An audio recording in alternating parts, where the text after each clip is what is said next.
Aboraboye. Today I want to enter into the conversation a principle that was taught to me as the I-we polarity. Okay, the I-we polarity is the basis of a spiritual democracy. It's the basis of the establishment of a spiritual community, which we will call Orisa lifestyle. All right. Now, the I-we polarity, as it suggests, could be symbolized by scales. On one end of the scales, you have I, and on the other end of the scales, you have we.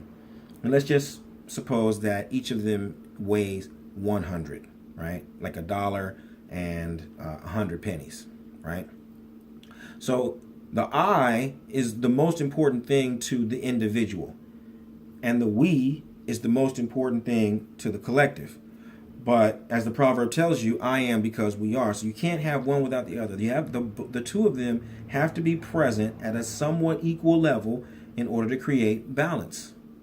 Now, I'm going to just focus on what this means to us within Orisa lifestyle, those of us who practice, the spiritual disciplines. The we in that I-we polarity is a diverse spectrum.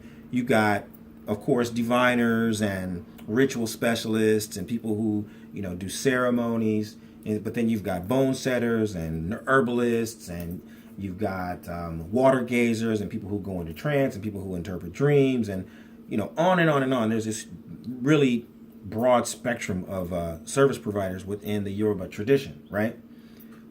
The thing that is taken for granted within West Africa, however, is that the we concept is very consistent, right? It's all one culture. Everybody has a very clear idea of how they relate to one another and how a person can be, using one or the other for different kind of situations, or using them in tandem to do certain things. And there's very little real conflict, right? And even where there's conflict, the people have an understanding of what's possible and what the parameters, what the limitations are, based on the fact, not so much that they know all the details of each of the disciplines, but they understand the patterns, right?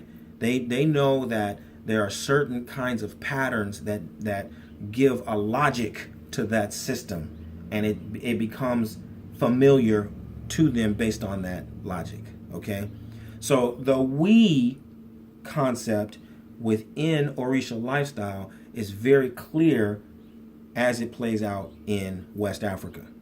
A similar thing plays out in the diaspora in places like Haiti, where you don't just have one Yoruba tradition of Haiti, you have multiple Yoruba traditions in Haiti. In a place like Cuba, where people talk about the Lukumi, but that's it's misleading. There's a lot of Yoruba traditions in Cuba. The same is true of Brazil. There are several Yoruba traditions in Brazil, but over time, those systems have, they've interplayed and interacted with one another to create a certain kind of a cohesion that is certainly based on a certain amount of details and data, but mostly around patterns. The people understand the patterns, and so there's a consistency in the patterns even between the systems. Even when you start to go between Yoruba and, say, Congo practices, or between Yoruba, Congo, and tarot card reading or something like that, there's a certain amount of pattern consistency that the people understand, again, how you can go between one and the other.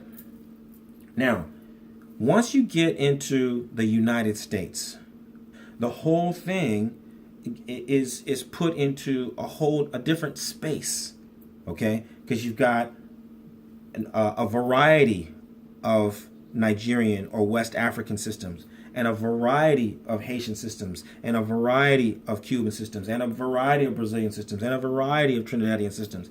And there's no container. There's no established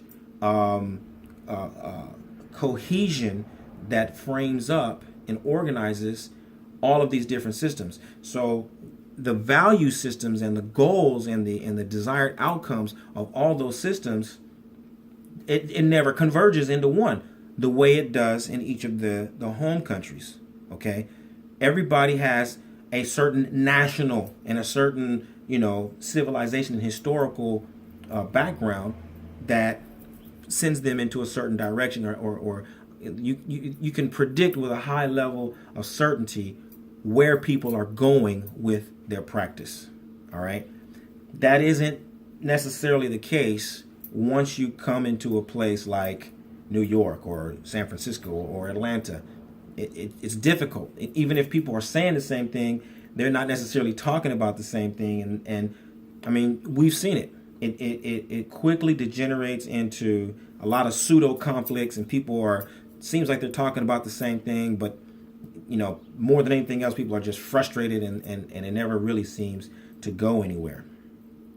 So one of the most important goals of the Orisa Lifestyle Academy is to develop a cadre of people who are going to be adept at creating articulation agreements.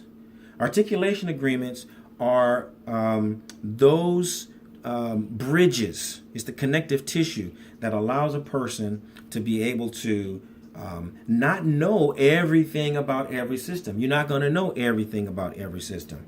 And not to just mix and mash everything and just say, well, if it's red, then it's Shango, and if it's black, it's Ogun, and if it's yellow, it's Oshun. No, that's dead.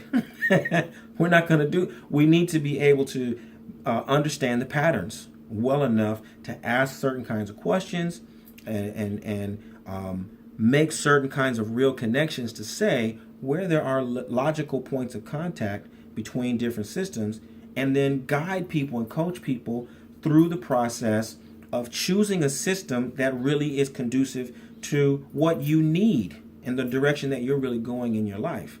And then carry out your practice and bring in the influences of other practices very deliberately and very purposefully to help round out what you need as an experience to transform yourself and elevate yourself and improve your contribution to your own life and the lives of people who you're destined to serve.